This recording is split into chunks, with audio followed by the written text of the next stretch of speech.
Nous vous saluons tous au nom de notre Seigneur Jésus-Christ. Nous sommes aujourd'hui le 24 mai 2020. Nous sommes un dimanche et nous sommes de l'église la parole éternelle de Toronto. Mon nom c'est Papi Kabouya. Nous voulons encore une fois remercier le Seigneur pour cette opportunité qu'il nous donne. Nous voulons le remercier pour son amour, pour tout ce qu'il a fait, pour ce qu'il fait, pour ce qu'il fera. Et nous avons, je voudrais dire que nous avons entendu déjà tous dire une fois dans la vie qu'on ne changeait pas l'équipe qui gagnait. Donc c'est pour autant dire que celle qui perdait a au moins droit à un changement, qu'on pouvait changer pour que les choses aillent au mieux. J'ai lisé la semaine dernière sur le mur de quelqu'un sur le réseau Facebook, il était marqué l'échec ne signifie pas que tu es un raté. L'échec signifie simplement que tu n'as pas encore réussi. Dieu n'a pas encore dit son dernier mot dans ta vie. Je voudrais te dire aujourd'hui, frère, je voudrais te dire aujourd'hui, sœur. Donc le fait que tu sois encore vivant, c'est pour dire que Dieu a un plan merveilleux pour ta vie. L'Ecclésiaste dit dans Ecclésiaste chapitre 9, verset 4, « Pour tous ceux qui vivent, il y a de l'espérance. Et même un chien vivant vaut mieux qu'un lion mort. » Donc il est très important de comprendre qu'avec Dieu, les choses peuvent marcher. Si, bien sûr, nous les vivons, nous les voulons. Donc Dieu a déjà fait sa part et nous avons la nôtre. Aujourd'hui, ce que je voudrais dire, les thèmes sur lesquels je voudrais partager avec vous, c'est le nouveau départ. Avant de pouvoir entrer dans les vifs des sujets, je voudrais qu'ensemble que nous puissions prier, nous allons prier. Père éternel, Père de gloire, nous te disons encore une fois merci. Merci Yahweh pour ta présence, pour ton amour, pour cette opportunité que tu nous donnes encore en ce jour de dimanche 24 mai 2020. Nous voulons une fois te dire merci Yahweh encore une fois parce que tu nous donnes ce souffle de vie et tu veux nous apprendre quelque chose. La Bible dit, Seigneur le Père d'amour, que tous seront enseignés de Dieu. Enseigne-nous en ce jour, parle-nous au Papa. Nous te disons encore une fois merci parce que tu as été, tu es, tu seras le même. Au nom de Jésus, nous se prier. Amen. Donc, notre texte d'aujourd'hui sera dans le livre de 2 Chroniques, chapitre 29, à partir du premier verset jusqu'au verset 11e. Donc, je disais que le thème de notre prédication d'aujourd'hui, ce sera le nouveau départ. Donc, nous allons lire, c'est dans 2 Chroniques, chapitre 29, à partir du premier verset jusqu'au 11e. La Bible dit ceci, « Ézéchias devint roi à l'âge de 25 ans, et il régna 29 ans à Jérusalem. Sa mère s'appelait Abia, fille de Zacharie. » Au verset 2, la Bible dit, « Il fit ce qui est droit aux yeux de l'Éternel, entièrement comme avait fait David son père. La première année de son règne, au premier mois, il ouvrit les portes de la maison de l'Éternel et il le répara. Il fit venir les sacrificateurs et les Lévites qu'il assembla dans la place orientale. Et il leur dit, écoutez-moi, Lévites, maintenant sanctifiez-vous, sanctifiez la maison de l'Éternel, le Dieu de vos pères, et mettez ce qui est impur hors du sanctuaire. Car nos pères ont péché et ils ont fait ce qui est mal aux yeux de l'Éternel, notre Dieu, et ils l'ont abandonné. Ils ont détourné leur regard du tabernacle de l'Éternel et lui ont tourné le dos. Ils ont même fermé les portes du portique et éteint les lampes, et ils n'ont offert au Dieu d'Israël ni parfait ni holocauste dans les sanctuaires. Aussi la colère de l'Éternel a été sur Juda et sur Jérusalem, et il les a livrés au trouble, à la désolation et à la moquerie, comme vous le voyez de vos yeux. Et voici, à cause de cela, nos pères sont tombés par l'épée, et nos fils, nos filles et nos femmes sont en captivité. » Versets 10 et 11, il dit, « J'ai donc l'intention de faire alliance avec l'Éternel, le Dieu d'Israël, pour que son ardente colère se détourne de nous. » Le verset 11, il dit, « Maintenant, mes fils, il dit, cessez d'être négligents, car vous avez été choisis par l'Éternel pour vous tenir à son service devant lui, pour être ses serviteurs et pour lui offrir des parfums. » Donc nous voyons le roi Ézéchias ici, qui est fils d'Abia et d'Akaz, qui était aussi roi, qui arrive au pouvoir à l'âge de 25 ans, qui règne comme seul maître pendant 29 ans. c'est-à-dire de 715 à 686. Et il y a certains récits qui témoignent même, qui confirment que Ézéchias a dû régner aussi. Il a dû partager le royaume avec son père pendant 14 ans. C'est pour dire de 729 à 715 avant Jésus-Christ. Et les annales qui nous sont rapportées ici, que la Bible nous montre ici, on ne parle que de son propre règne. Mais on n'a pas montré quand il régnait avec son père. Je parle de 14 ans, de 729 à 715. C'est-à-dire ces récits-là ne sont pas relayés ici. Et il faut aussi signaler que pendant le règne d'Akaz, le père d'Ézéchias, c'est en ce moment-là, en 722, que la partie nord du territoire d'Israël a été prise par les Assyriens. Et une grande partie de la population était amenée en captivité. Et Ézéchias, il comprend très bien que toutes ces choses, il comprend très bien que tous ces malheurs leur sont arrivés parce qu'il a bien signifié, nous voyons ici, à partir du verset 6, il dit, car nos pères ont péché, ils ont fait ce qui est mal aux yeux de l'Éternel. Il est en train de signifier cela. Il dit, nous avons fait, nos pères ont mal fait. C'est pourquoi tous ces malheurs nous arrivent.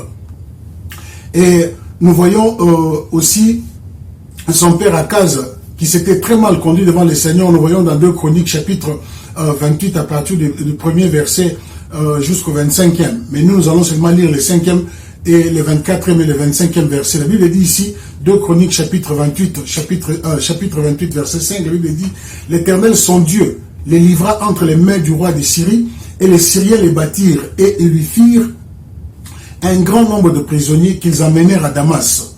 Il fut aussi livré entre les mains du roi d'Israël, qui lui fit éprouver une grande défaite. Et au verset 24 et verset 25, la Bible dit, Akaz rassembla les ustensiles de la maison de Dieu, et il mit en pièces les ustensiles de la maison de Dieu.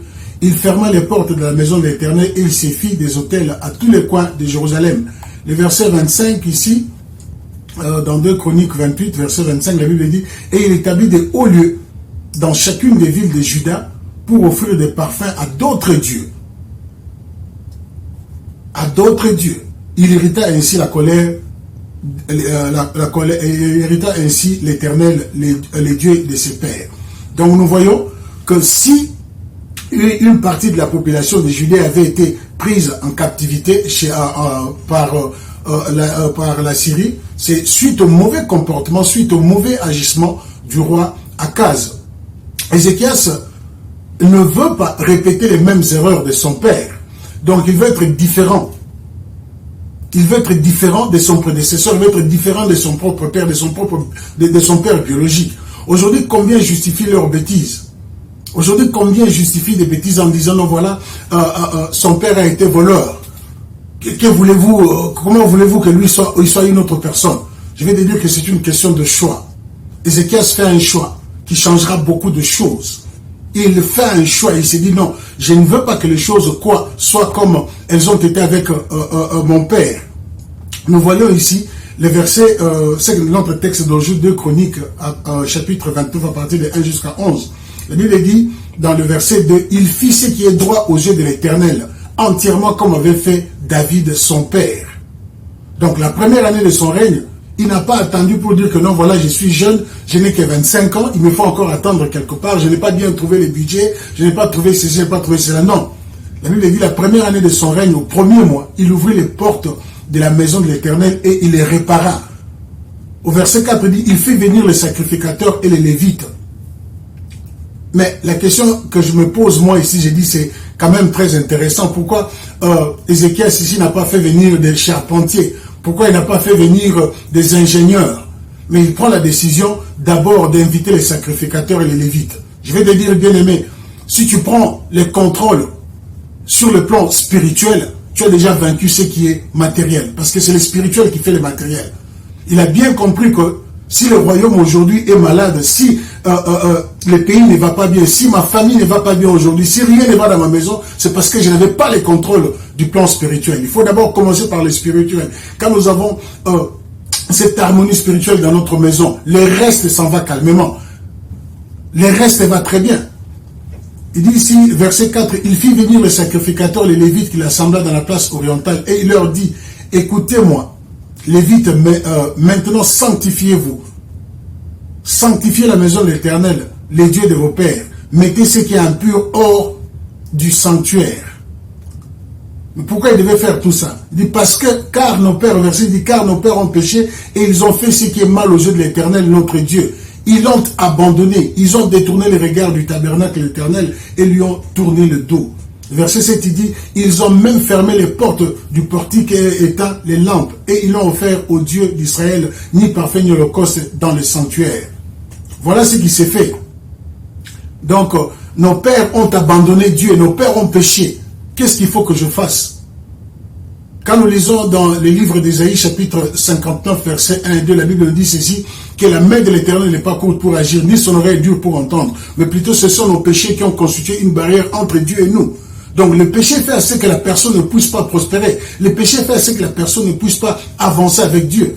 Au verset 8, il dit, ainsi la colère de l'Éternel a été sur Juda et sur Jérusalem, et il les a livrés au trouble, à la désolation et à la moquerie, comme vous le voyez de vos yeux. Ce n'est pas quelque chose que je suis en train de vous raconter à gauche, à droite. Il dit, vous-même, vous Lévites, vous-même, vous sacrificateurs, vous voyez les malheurs dans lesquels nous vivons. Et voici à cause de cela, nos pères sont tombés par l'épée, et nos fils, nos filles et nos femmes sont en captivité. En d'autres mots, Ézéchias veut tout simplement dire au peuple que tous les problèmes, que toutes les difficultés qui sont devant nous, c'est pour la simple raison que nous avons abandonné la voie, le chemin de Dieu. Les problèmes que j'ai aujourd'hui dans mon mariage, que j'ai aujourd'hui dans mes études, les problèmes que j'ai aujourd'hui au travail, c'est parce que j'ai abandonné le Seigneur Jésus-Christ. Au verset 10, Ézéchias dit qu'il veut un nouveau départ. Il veut quelque chose d'autre. C'est-à-dire, il veut associer Dieu à ce qu'il veut faire lui en tant que chef. Aujourd'hui, combien de nous veulent associer Dieu dans ce qu'ils font? Quand quelque chose ne va pas, quand une entreprise ne va pas, on change la direction, on dit non, voilà, il faut changer les choses. Toi et moi aujourd'hui, combien, quand nous échouons, nous persistons dans notre erreur, nous persévérons, nous nous obstinons, nous disons non, voilà, ça va aller de toutes les manières. Non, Dieu veut que tu puisses avoir un nouveau départ, que tu partes avec lui. Il ne faut pas persister dans sa bêtise. Il dit ici, je vais une alliance. Je vais faire une alliance, je vais un autre contrat avec le Seigneur. Pourquoi? Il dit bien que c'est pour que la colère de l'Éternel se détourne de lui et de son peuple. Verset 10, il dit, j'ai donc l'intention de faire alliance avec l'Éternel, le Dieu d'Israël, pour que son ardente colère se détourne de nous. Il veut une nouvelle alliance, il veut un nouveau départ, il veut quelque chose de nouveau. Le verset 11, il dit, maintenant mes fils, cessez d'être négligents, car vous avez été choisis par l'Éternel pour vous tenir à son service devant lui, pour être ses serviteurs et pour lui offrir des parfums. Qu'est-ce qu'Ézéchias veut dire à son peuple? Ézéchias ne demande pas seulement, aujourd'hui on peut le voir, Ézéchias ne demande pas seulement aux Lévites, ne demande pas seulement aux sacrificateurs. C'est à toi et à moi qu'il demande. C'est quatre choses que nous allons voir ici. En réalité, ce sont des grands thèmes qui doivent être développés. Le premier point que nous allons essayer de voir avec vous ici, le premier point, il dit cessez d'être négligent. Il dit cessez d'être négligent. Vous savez, dans la vie, nous avons eu des bons temps avec des amis à l'école, à l'université, voire même au travail, lesquels nous regardions qui avaient une grande potentialité. Nous les regardions, nous disions ouf, on était même étonnés, on disait non, avec beaucoup d'admiration. On se disait non, voilà, ces gens-là allaient devenir plus grands. Mais certains d'entre eux, quand nous les rencontrons aujourd'hui, nous posons des questions, mais pourquoi c'est arrivé? Pourquoi ils sont jusqu'à ce niveau-là? Pourquoi ils sont restés à ce niveau-là? C'est tout simplement parce qu'ils ont été négligents.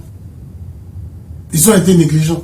La négligence ne va pas aider la personne. La négligence ne te permettra pas de pouvoir éclore ce qui est en toi. L'indifférence, tu regardes, tu dis non, voilà, les choses partiront d'elles-mêmes. Non, les choses ne vont jamais partir d'elles-mêmes. Il faut faire quelque chose. Dieu a déjà fait sa part. Fais quelque chose.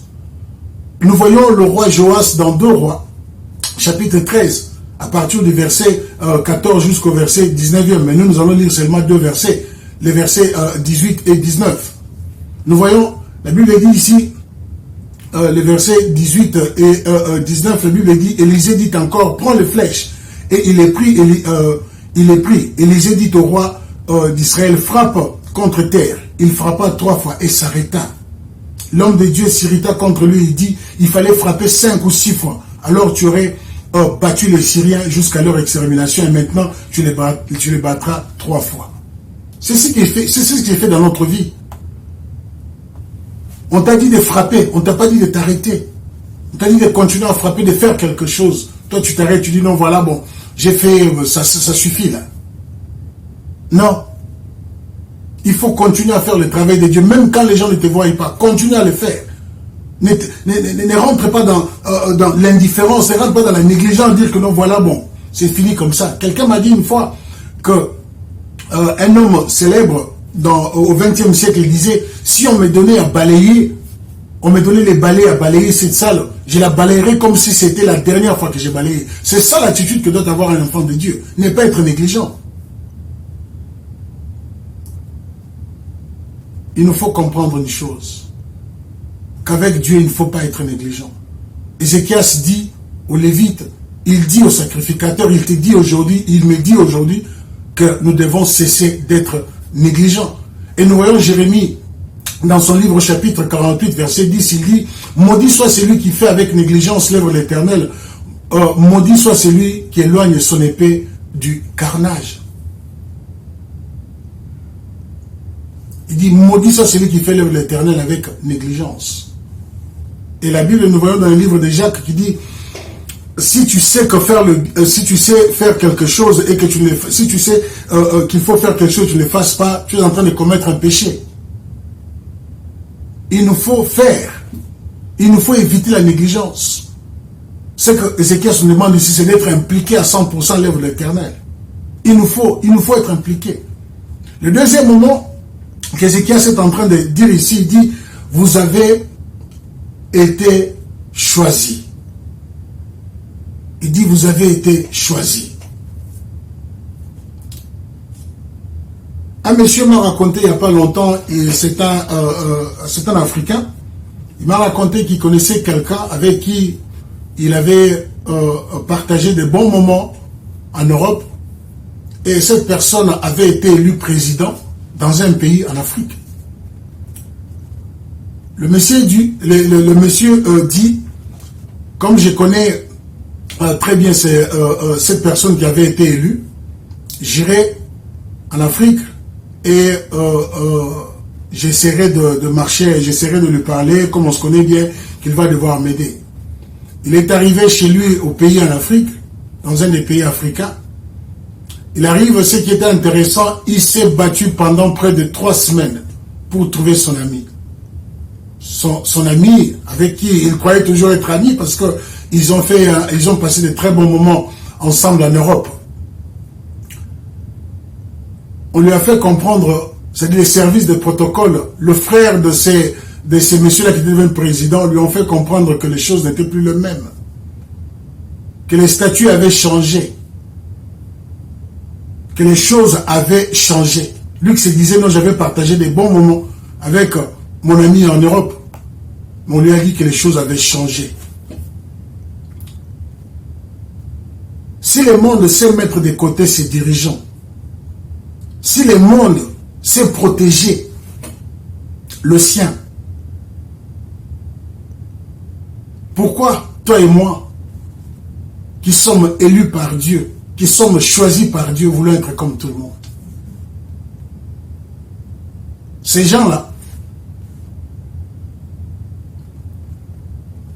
ont fait comprendre à notre ami qui quittait l'Europe pour aller en Afrique, chercher son ami avec qui il avait passé du bon moment. On lui a fait comprendre que non, les statuts n'étaient plus les mêmes. Mais toi, tout en étant choisi par Dieu, moi, tout en étant choisi par Dieu, je veux être toujours le même. Vous n'êtes pas un homme ordinaire. Ézéchias dit, vous avez été choisi. Vous avez été choisi par Dieu. Vous n'êtes pas un homme ordinaire. Samson dit à Delilah, il dit, si on me coupait ces cheveux-là, c'est cette tresse-là que j'ai sur ma tête, qui sentent la présence de Dieu.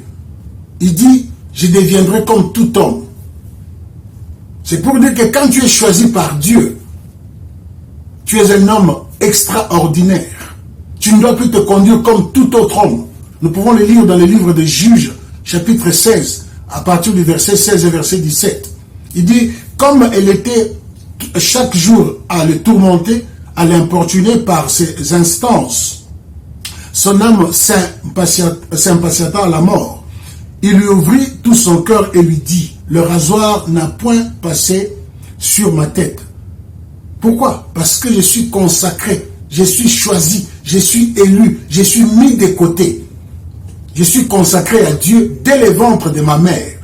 Si j'étais rasé, ma force, il dit très bien, ma force m'abandonnerait, je deviendrais faible et je serais comme tout autre homme. Donc, c'est pour dire que la présence de Dieu fait de toi un homme fort. Tu n'es pas comme un autre, tu n'es pas comme tout autre homme. La présence de Dieu, le choix de Dieu fait de toi quelqu'un de très spécial. Ézéchias fait comprendre les Lévites et au sacrificateur, il te fait comprendre toi aujourd'hui, il te fait comprendre moi aujourd'hui que nous ne sommes pas des hommes ordinaires. Nous sommes des hommes extraordinaires parce que Dieu est avec nous. Nous voyons dans le livre des Actes des Apôtres, chapitre 10, verset 38, la Bible dit, souvenez-vous de Jésus-Christ qui allait de lieu en lieu, guérissant les malades, opérant les miracles, parce que Dieu était avec lui. Quand Dieu est avec toi, tu es différent d'autres hommes. Bien, mais nous ne devons plus nous conduire comme nous étions avant.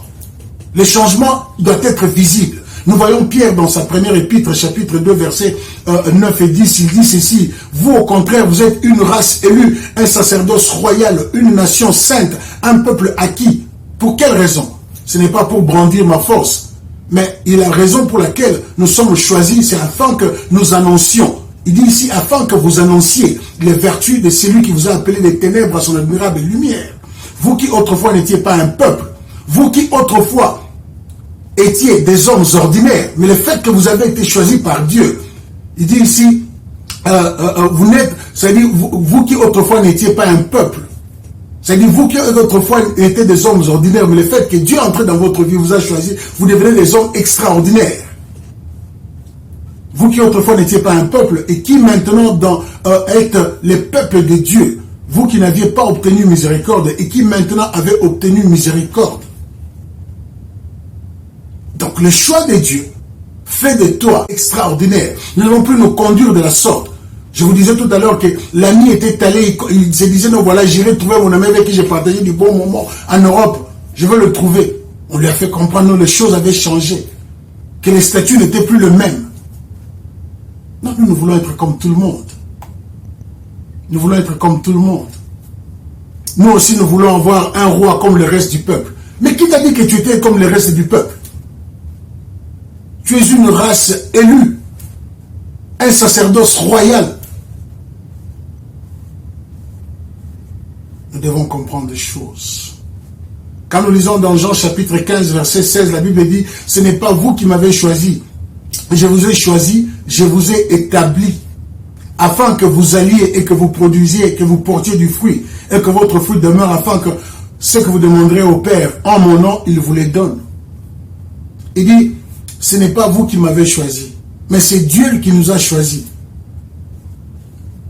Ceci ne veut pas signifier que quand les gens vont s'approcher de Christ, il leur dira, non, non, allez loin de moi. Non, c'est sa parole. Quand il nous a choisis, c'est pour dire que sa parole nous met de côté.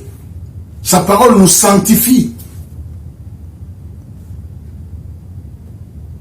Ézéchias veut tout simplement signifier aux gens ici que vous devez vivre dans la sanctification. Vous êtes de côté, vous n'êtes pas comme le reste du peuple. La personne qui accepte Christ aujourd'hui est d'office sanctifiée. Parce que la parole est sanctifiée. Nous voyons dans Jean 17, verset 17, il dit sanctifie-les par ta vérité. Ta parole est la vérité. Nous sommes mis de côté. C'est la parole de Dieu qui nous sanctifie. Nous devons comprendre cela. Ézéchias t'appelle aujourd'hui, Dieu t'appelle aujourd'hui. Il t'appelle aujourd'hui à la sanctification. Nous disons le premier point, évite la négligence. Le deuxième point, nous disons, vis de la sanctification. Et le troisième point ici, Ézéchias, il dit, c'est-à-dire que nous devons être des serviteurs de Dieu. Des serviteurs de Dieu. Dans la vie, nous voulons tous être grands. Dans la vie, nous voulons tous grandir. Nous voulons tous grandir sur le plan financier, sur le plan matériel, dans notre ministère, dans notre façon de marcher, dans notre façon de voir les choses. Nous voulons qu'on dise de nous que nous sommes des grands. La grandeur de l'homme est dans les services qu'il offre à son prochain. Je le répète, la grandeur de l'homme se trouve dans le service qu'il offre à son prochain.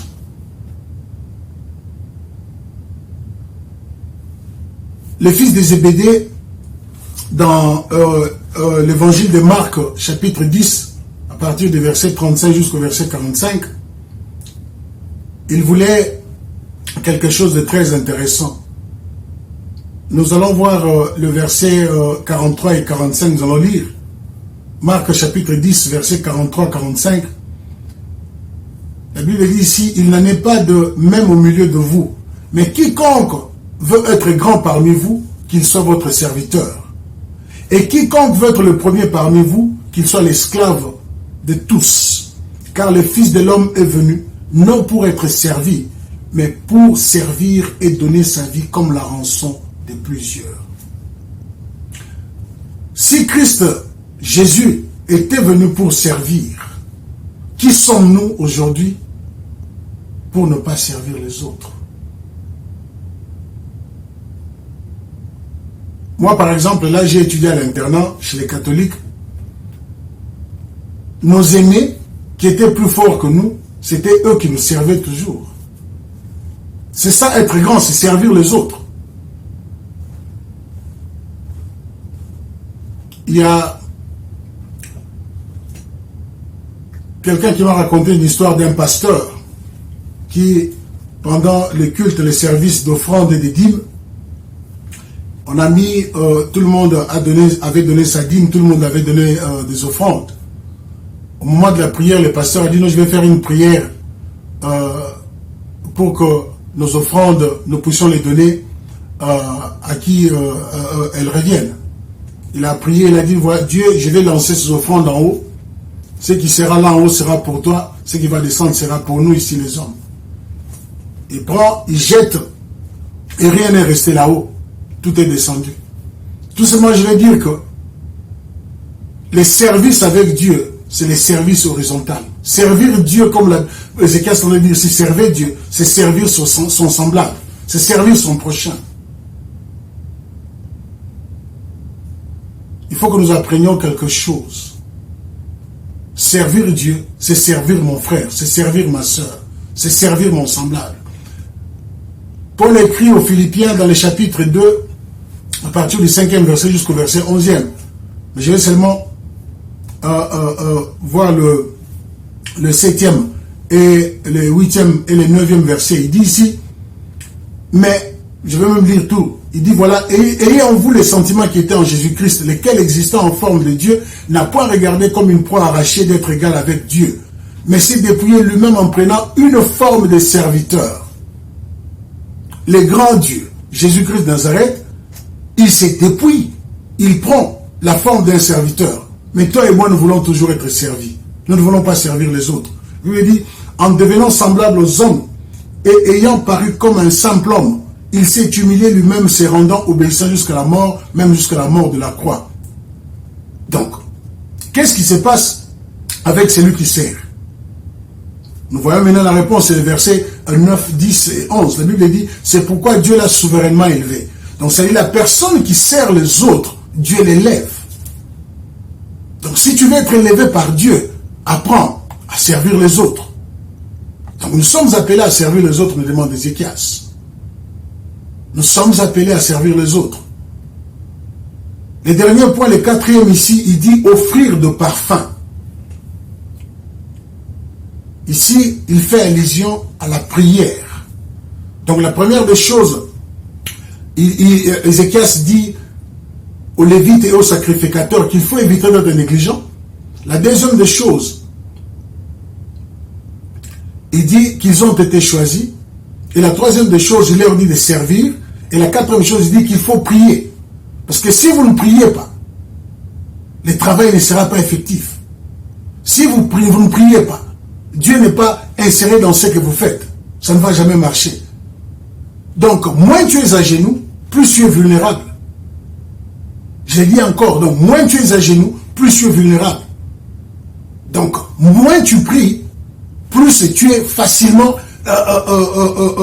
le diable peut facilement t'attaquer. La prière te met en contact avec ton Père céleste. À travers la prière, nous vainquons le diable. À travers la prière, Dieu te révèle les plans de l'ennemi. Un chrétien qui ne prie pas, c'est un chrétien faible. Aujourd'hui, notre faiblesse, nous pouvons le remarquer, c'est dû au manque de prière. La prière est très, très importante dans la vie de tout croyant. Nous voyons dans le livre d'Exode, chapitre 17, à partir du verset 10 jusqu'au verset 13, ce qui se passe. La Bible nous dit que lorsque Moïse levait sa main, Israël était le plus fort. Et lorsqu'il baissait sa main, Amalek était le plus fort. Donc, ça dit, plus nous prions, plus nous avons la victoire. Aujourd'hui, combien dans nos maisons nous prions? Combien nous prions avec nos enfants, nos épouses? Combien aujourd'hui sommes-nous prêts à partager des moments de prière, à partager des moments de jeûne, à demeurer dans la présence de Dieu? Nous avons beaucoup plus de temps sur les réseaux sociaux. Nous avons plus de temps à parler avec des gens du matin au soir. Mais quand il s'agit de la prière, non, ça crée même des conflits au sein de famille. Nous devons apprendre à prier. Nous devons apprendre à accepter cette intimité-là avec Dieu. Si nous ne le faisons pas, nous sommes perdus. Je voudrais terminer ce message en concluant en disant que le vrai départ, le nouveau départ est possible avec le Seigneur Jésus-Christ. Le nouveau départ est possible aujourd'hui. Est possible aujourd'hui. Seulement, nous devons bannir de notre quotidien la négligence et comprendre que nous avons été choisis, c'est-à-dire nous devons marcher dans la sanctification. Nous devons apprendre à servir les autres, nous devons prier, c'est très très important. Nous allons éclairer nos têtes pour la prière. Père, encore une fois, nous voulons te dire merci. Merci parce qu'en ce jour, ô Dieu, par Ézéchias, tu nous as appris, ô Père d'amour, Père de gloire, à bannir de notre quotidien la négligence, à comprendre que nous devons marcher dans la sanctification, que nous devons servir les autres et que nous devons prier au Père. Je te prie, mon Dieu, mon roi, Père d'amour, Père de gloire, pour ma sœur. Yahweh, si nous avons été dans la négligence, Père, si nous avons, Seigneur, le Père d'amour, ô Dieu, Yahweh, pas compris, nous n'avons pas compris, Seigneur, le Père d'amour, que nous devrions marcher dans la sanctification. Nous n'avons pas compris, Seigneur, le Père d'amour, qu'il fallait servir les autres. Nous avons été égoïstes. Yahweh, nous avons oublié de prier au Père. De nos maisons, au Père d'amour, au Père de gloire, Yahweh, nous rencontrons des difficultés aujourd'hui parce que nous avons enlevé la prière. Et nous avons enlevé cette intimité avec toi, au Père. Nous te prions en ce jour, Papa. Nous voulons un nouveau départ avec toi. Nous voulons un nouveau départ avec toi. Fais-nous grâce comme nous espérons en toi. Dans le nom précieux et glorieux de ton Fils, notre Seigneur et Sauveur Jésus-Christ, prié. Amen.